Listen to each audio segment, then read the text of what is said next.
Welcome back to the GSMC Sports Podcast. Just started talking about the NBA trade deadline, but we are now 1 minute away from the official deadline. Going to be continuing to run through some of these moves. Now, I have a list of moves that went on prior to the show starting, but I guess I will get on top of right now some of the moves that have been taking place during the show itself, so I can be giving a little bit of gut reactions here. DeJounte Murray will not be traded from the Atlanta Hawks, so this is still an expiring contract. Going to be curious to see what they do here. I wonder, and this is just speculation again, a little bit of gut reaction talking here.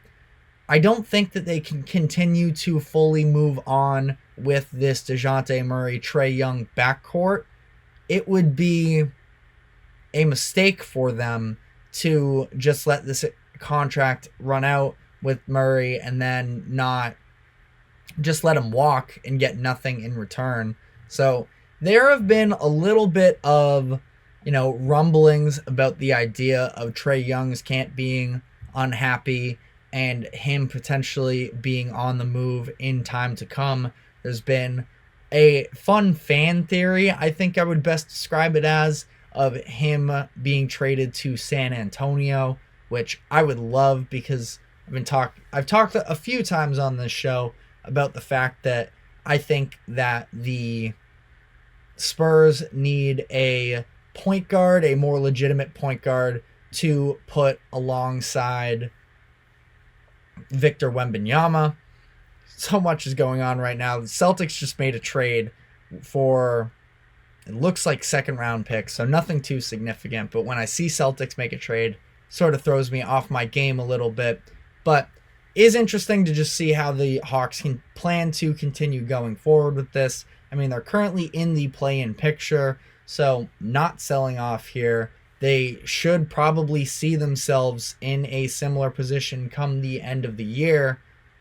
Maybe they can end up making a run. I mean, they're the 10 seed right now, so it's not great. They are technically in the realm of it, but the Nets just sold off a little bit of their pieces, so maybe we see them start to fall more and the Hawks take more of a lead as far as that number 10 seed. But very interesting moving forward here with the Hawks of what their plan is. Going to try and stick to the script a little bit here. I know that Doug McDermott did just get traded from the Spurs to the Pacers. McDermott was previously with the Pacers. This appears to be just for a second round pick. So the Pacers sort of adding a little bit more of that 3-point shooting that they just sent out the door with the Buddy Hield trade. Still don't fully understand the Buddy Hield trade for the Celtics, but this is an expiring contract in Buddy Hield.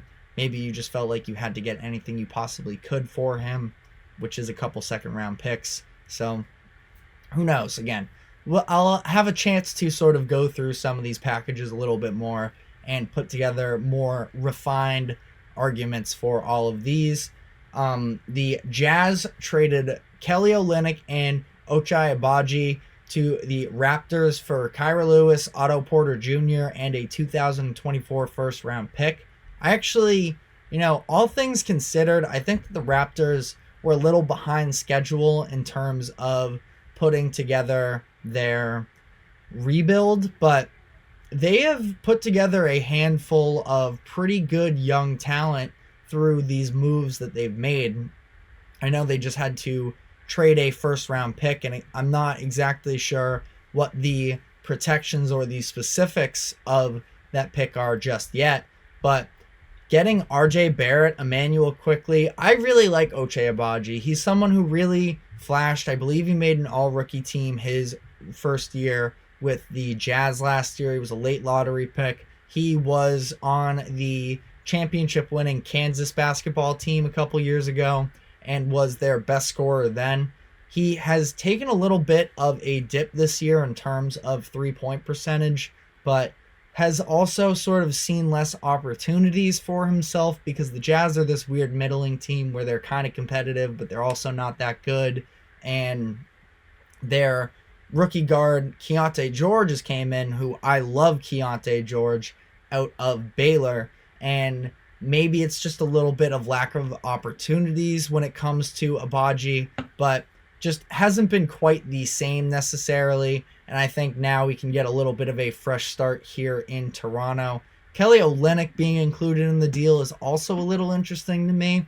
Not exactly sure what the Raptors are trying to build here, but I think that this is just sort of a Danny Ainge thing, trying to, on the Jazz side of this, acquire as much, draft capital and such as he can. He didn't see Agbaji being a part of their future real significantly, so now instead sends him out the door and gets a first round pick.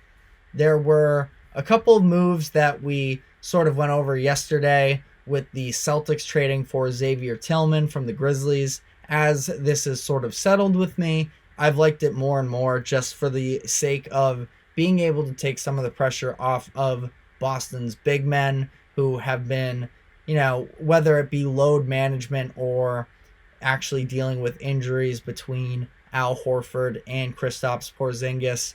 Just adding him to the rotation to come off the bench. He's a very good post defender. Doesn't give you a ton on offense, but I think that specifically for that defense, there was a lot of criticism when the Celtics moved on from Marcus Smart and Grant Williams in the offseason, especially Grant Williams, specifically for the fact that he has been so crucial for helping to stop Giannis and Embiid in the past.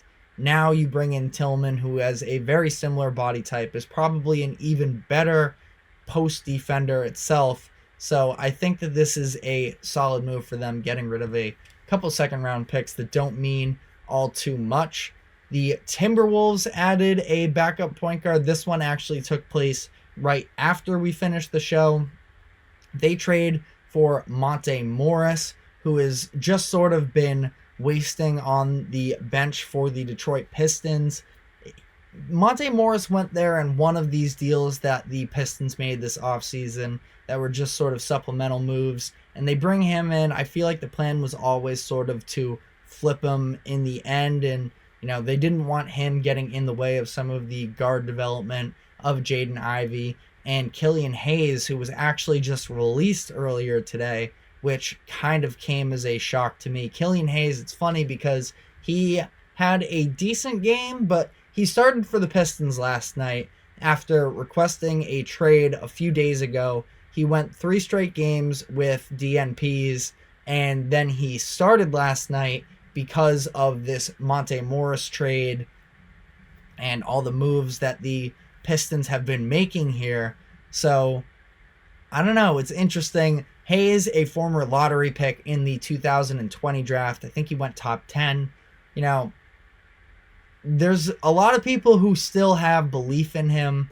I don't really, but frankly, I can't say I feel too strongly about him one way or another to say whether or not he can eventually be a contributor. It's very interesting the way that this whole NBA experience has played out for him. Really struggled with getting playing time early for the Pistons. Now he is a free agent, so we'll see what kind of role he gets with whatever this next team is. He's now, again, free agent, so he has his picks of where he wants to go next. We'll see what kind of future there is. Just kind of reading through some of these last moves here that I've missed. The Bucks, probably partially in due to this Pat Bev deal, they are sending Brook Lopez and cash to the Sacramento Kings, just trying to unload some of the money here. Robin Lopez, he actually started the other night against the Phoenix Suns because Brook Lopez was out. They were sort of struggling with bodies in that game. So he now goes to Sacramento, but is expected to be bought out. So who knows? There might be a rule that he can't go back on a buyout contract, but we will see.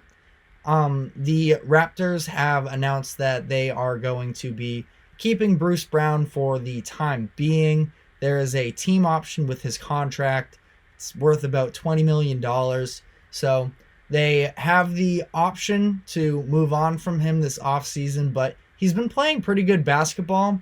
I feel like just full out declining it. I mean, we'll see what kind of direction the Raptors are trying to go from here on out, but they could probably get some value in him one way or another, whether that be keeping him and sort of helping him this experience. He's a big time glue guy, and he helps contribute to this now young Raptors team that is really trying to figure themselves out, or maybe even trade him. Again, we'll have to see how all of that plays out. But I think that is it for the most part on deals. No, there were two more deals, and then we'll probably wrap this up. There was a trade between the Brooklyn Nets and the Toronto Raptors, where the Nets send Spencer Dinwiddie to Toronto, and in return, they get Dennis Schroeder and Thaddeus Young. A little bit of a weird trade, but Thad Young coming back to Brooklyn. He was there a few years ago, I believe. Not really sure what this trade is about. I know that a lot of players and at least people in the front office with the Nets, or there was a report that came out saying that there were people that were thinking that Dinwiddie was like throwing games or going on strike. It was something along those lines. It hasn't been going well for Dinwiddie in Brooklyn this season, so he gets a change of scenery. The Nets still not totally sure what they're trying to do. I like Dennis Schroeder as a player. Thad Young is another, decent guy to have off the bench, an experienced veteran. So probably help to fill some of those minutes of Royce O'Neal, who he saw his way out. And then it was the Oklahoma City Thunder and the Charlotte Hornets agreeing on a deal, sending Gordon Hayward to Oklahoma City. This isn't exactly the deal I was looking for the Thunder, but I don't hate it. Gordon Hayward on an expiring contract. He's a good player. He's been very limited by injuries the past couple of years, including this year, but there might have been a little bit of the factor of the Hornets are just young and don't really want to clear space for some of their young guys to take over. I would expect we see Gordon Hayward healthier once he gets to the Oklahoma City Thunder. Trey Mann and Davis Bertans were in the deal to return to Charlotte, as well as some draft compensation, and Micic, who was the European basketball player that they just signed from overseas this coming offseason. So, a whole lot of draft talk right there. We will sort of get to it in a more organized fashion tomorrow on the show. Just a reminder, the show will be taking place tomorrow at 8 p.m. as opposed to 2. So that is all I have for today. Thank you very much for tuning in. Thank you to the GSMC Sports Network for allowing us to host this show. And we will be back tomorrow. So have a good one.